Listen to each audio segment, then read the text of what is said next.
Baiklah, sejarah besar buat luak Sungai Ujong apabila seorang akauntan muda dan profesional ACCA Muhammad Faris Johari kini sah dilantik sebagai Datuk Kelana Petra Undang Luak Sungai Ujong ke-11.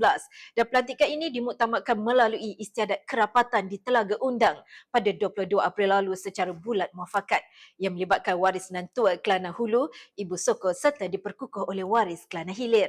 Dan menariknya, pelantikan ini ditegaskan bebas daripada sebarang campur tangan luar selaras dengan Fasal 14-1 Undang-Undang Tubuh Kerajaan Negeri 9 1959 dan segala proses dijalankan mengikut hukum adat patah tumbuh yang termaktub dalam Fasal 5 Undang-Undang Sungai Ujong serta Fasal 27 Terumbak dan Salah Sila 1910. Dan siapakah figura muda ini?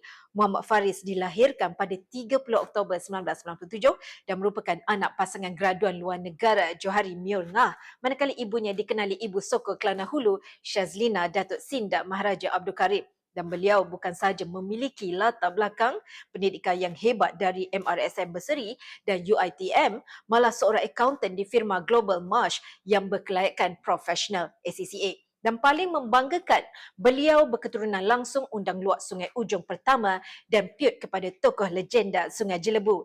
Pengiktirafan turut disahkan Datuk Andulika Mandakila selaku Tuan Lembaga Waris di Darat yang diiktiraf Kerajaan Negeri Sembilan. Dan syabas diucapkan atas pelantikan ini, satu gabungan mantap antara kepakaran profesional moden dan keagungan warisan tradisi yang tiada galang ganti.